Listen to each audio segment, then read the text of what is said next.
What the hell fuck happened in the last 4 years? It was a whirlwind. Hi, welcome back to Emmy Hamilton's YouTube channel. I know, it has been 4 years. I feel like it's that Harry Styles quote that he says in like a lmao interview that like the time it took was I was busy living life. And when I stopped making YouTube videos, it's actually coincidentally the first time I had a full-time job where I had a job that I'd gone to graduate school for, that I was taking seriously. So, sue me, God forbid. I had just moved to New York City. I was really vibing, living my life to the fullest, and I have no singular regret about that decision. But I also heavily regret just leaving YouTube altogether. A lot of it had to do with the fact that I wasn't loving the content that I was making, which brings me to explaining what's gonna happen here on out, and then I'll get into like life update. Essentially, I am no longer going to be making commentary, reaction videos. I don't like editing it. You can have my energy with you at all times when you still see that content. I also feel like people just make less cringy content. You know, like I don't know where the fuckboys are from 2020 anymore. They're like in movies now. Like Noah, is his name Noah Beck? I think he's in like movies now. So like, joke's on me. I want to make fashion, thrifting, New York City, and travel content the main focus of this channel. I have a big passion for fashion, thrifting, all that kind of stuff, and now I live in New York, an interesting place. I still love to travel. I think I can just make that my whole brand, and if that's what you're gonna vibe with, I'm so excited. It's also gonna be like lifestyle-y, so if you just like me and you still like me, this is excellent. This is a win-win. However, yes, this will be the content moving forward. Taylor Swift content will no longer be also made as well. I will bring her up here and there, my little thoughts and opinions sprinkled into my lifestyle stuff, but there will be no more reaction videos about Taylor Swift, yada yada yada. So just that we set the expectations straight. I love seeing the crickets and the random people that go, did you quit or something? And I'm like, I'm living for this. Also, what kind of sparked this was I randomly got a $10.99 from YouTube for $33 that I've never seen, but apparently you need to make $100 to get the money out of jail. So this is like a crowdsourcing, trying to get $33 out of jail, kind of. Just kidding. I don't need the $33 that bad. I'm just like, I need a creative outlet. I'm in the season of life of wanting to do things in moderation, including a full-time job. So I never want to give up what I do, which I'm not going to reveal. Love y'all, but just like, you know what I mean. I want to keep the two things separate, just out of sake of ease and privacy. If this could be part of what I do, I would be eternally grateful. So that's it. Now on to the life update portion. First of all, I got this gorgeous notebook that I will link in the bio or the description or whatever the fuck it's called, I don't remember. But the main draw for me is you can take out this when it's done and still keep your beautifully engraved leather notebook that you paid $45 for. On to the life update, because apparently I need a guide to remind myself of what the hell fuck happened in the last 4 years. It was a whirlwind. Okay, so I moved to New York City. I did a full year in New York City, vibed. I made the best friends. They were bridesmaids. Oops, I got married. Yes, but we'll get there. A little time in Denver for my job, a little time in the Jersey Shore for my job, a little time in Myrtle Beach, and a little time in Hawaii. Thank you very much. That was the ultimate goal. By the end of Hawaii, me and my now husband, Zach, I was kind of like the whole time I was away from New York being like, we should move to New York. Like, you would love it. You would love it. And like, I never wanted to like drag somebody there. Like it needed to be a conjoined move. So I think it was honestly when I was in Denver, like the first time I moved away, he was like, actually, I miss New York and I could see it for us. And I was like, so yeah, then by the time I was in Hawaii, the plan for the move in 2024, the big move to New York City, we're like, this is our life. Because before I was just like subletting with my bestie. Now it's like, this is the full move to our own apartment. So then we moved to New York City and we're in the same apartment where we moved in 2 years ago. I think we're gonna re-sign our lease. It's amazing. I love this apartment. It's pretty big for, you know, the area, and just like considering I can fit 2 nightstands on either side of our bed is a big win. Update, I still love Taylor Swift. But again, Taylor Swift will not be the big focus.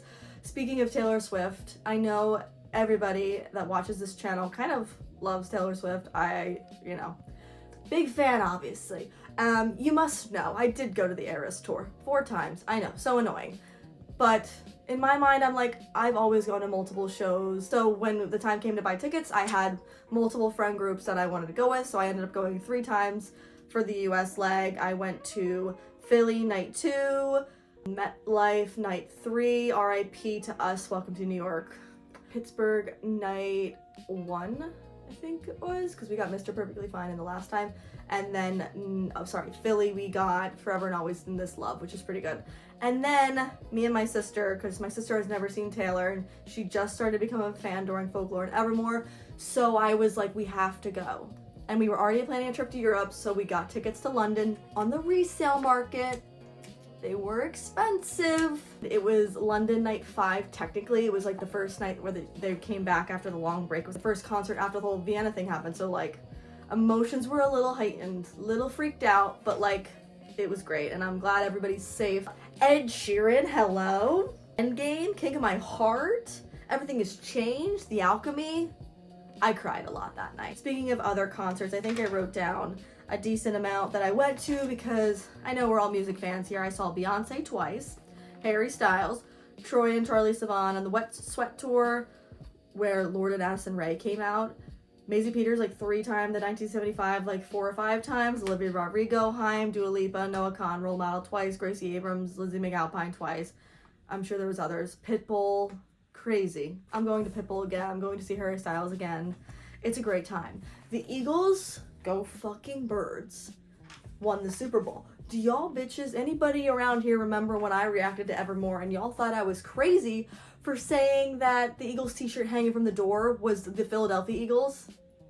Who looks like the loser now? Because on Philly night 1, she sung Gold Rush and I was in the parking lot sad, but vindicated.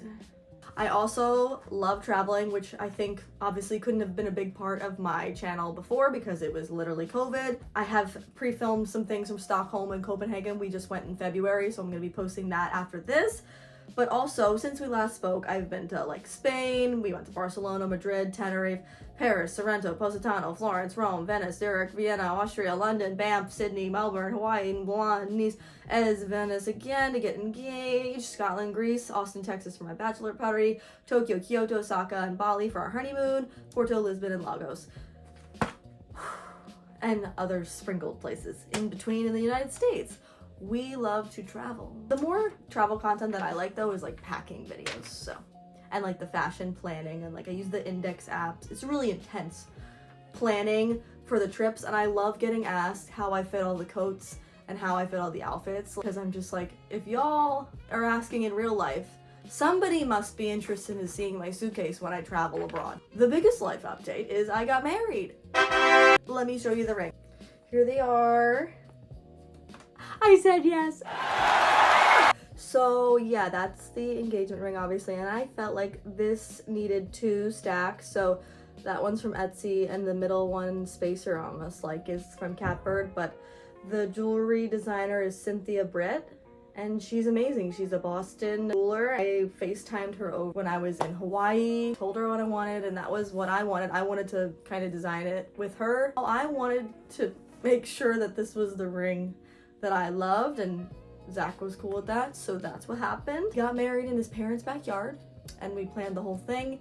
It was a little DIY, a lot of stressful. Not that much cheaper. I don't know if I would recommend doing that, girls. Just maybe want to go the traditional route. Maybe I would have, but it was a beautiful day. Last June, I walked down the aisle to You Were in Love. I had a really big moment because I came up with this brilliant idea. I've seen all the girls on the internet like doing a "but I daddy I love him" moment at their wedding, just to like running and like a photo op. But I was like, wait a minute, what if I did that for my dress change? The real parents and I came around, all the 1 month are still holding out, but fuck them, it's over. And I'm just in the dress in my son. You know what I mean? That part, I sprinted out and the 2 of us came out. All my bridesmaids were around me.